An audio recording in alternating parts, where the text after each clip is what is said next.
이 제한받지 않습니다. 가난한 자와 부자가 제한받지 않습니다. 동양인과 서양인 누구나 올 수 있는 곳입니다. 백인은 오고 흑인은 올 수 없는 교회는 이미 주님의 교회가 아닙니다. 어떤 지역의 사람은 오고 어떤 지역의 사람은 올 수 없다. 그건 교회가 아니라는 것입니다.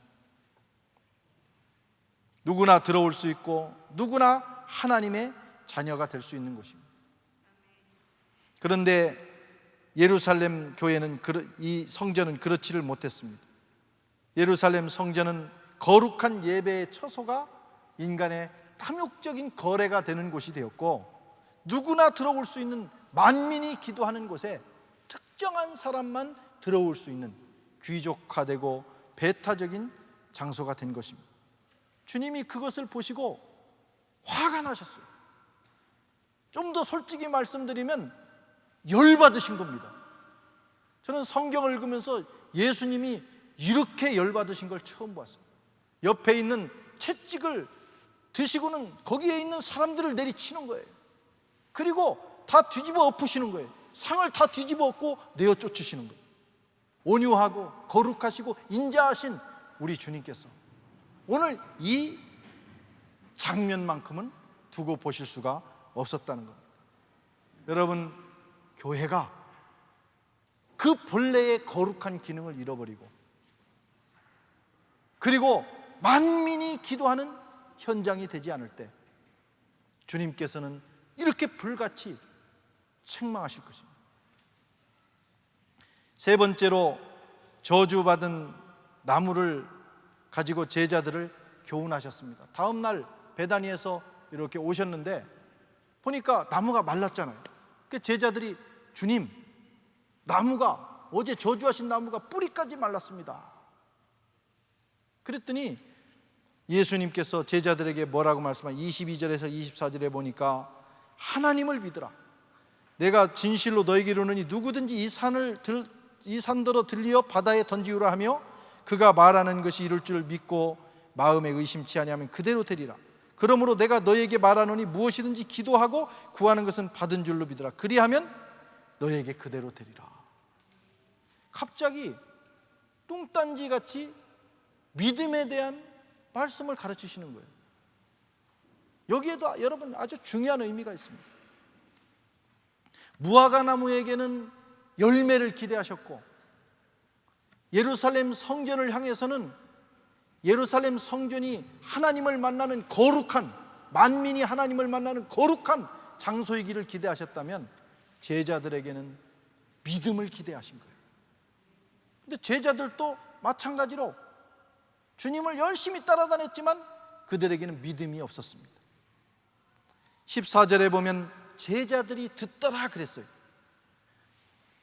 뿌리채 마를 것을 주님이 말씀하실 때 제자들이 분명히 들었습니다.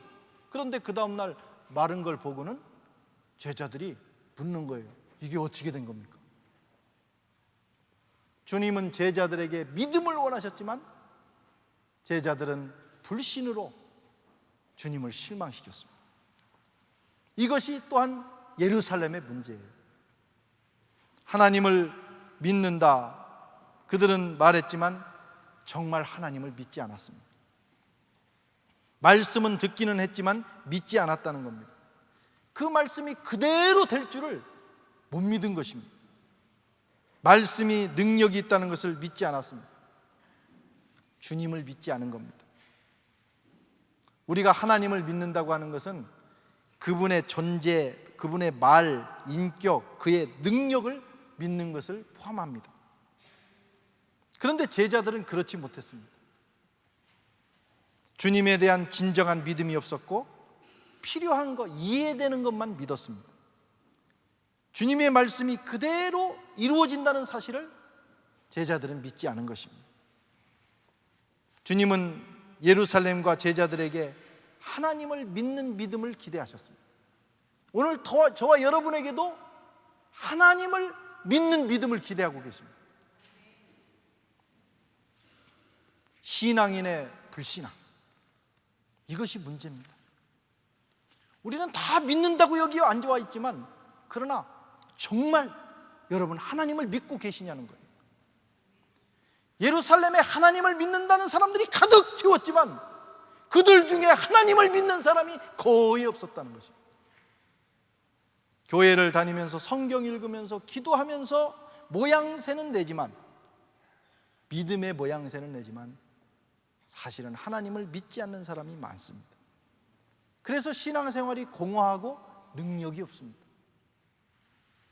예루살렘도 마찬가지였고 많은 교회가 마찬가지고 성도가 마찬가지고.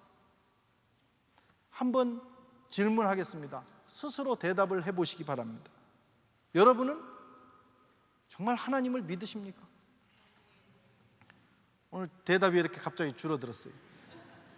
여러분 정말 하나님 믿으십니까? 진지하게 자기 자신을 향해서 질문을 던져보세요. 나는 하나님을 믿고 있는가?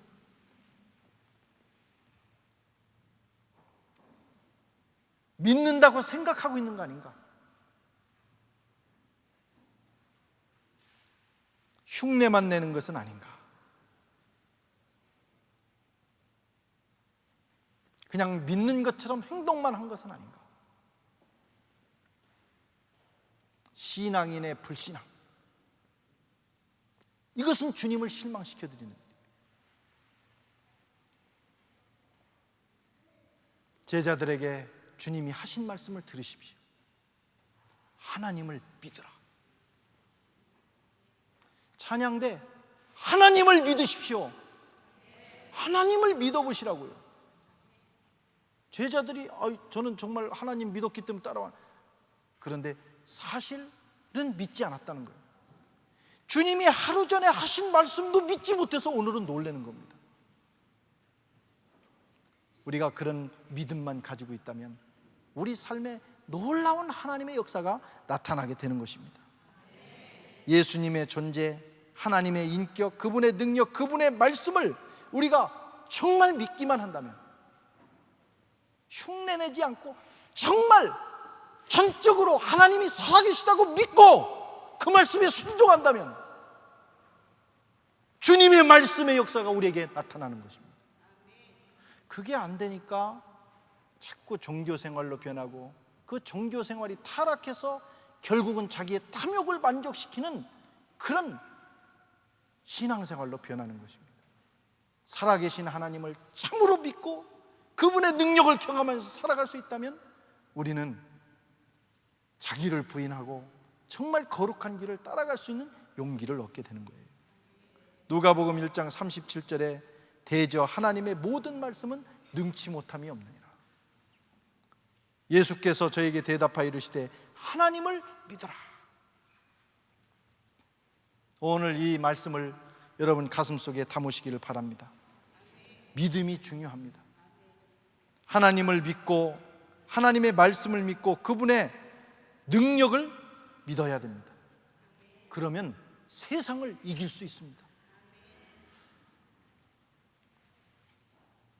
예루살렘은 이런 믿음이 없었습니다.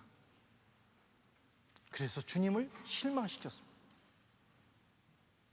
예루살렘은 또한 경건이 없었습니다. 그래서 주님을 실망시켰습니다. 그리고 예루살렘은 참된 열매를 드리지 못했습니다.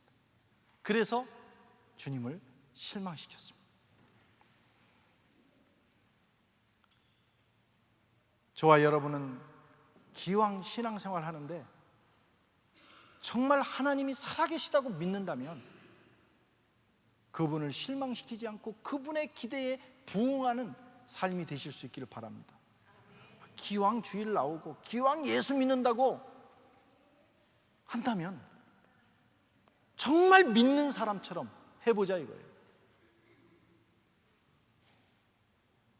그렇게 될 때 우리의 삶에 변화가 나타나고 하나님께서 부어주시는 기름 부으심과 이적이 우리 삶에 있게 된 것입니다.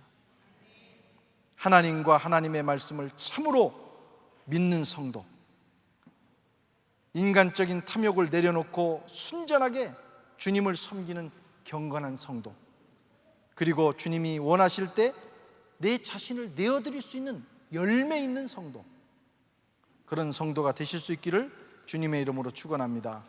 기도하겠습니다.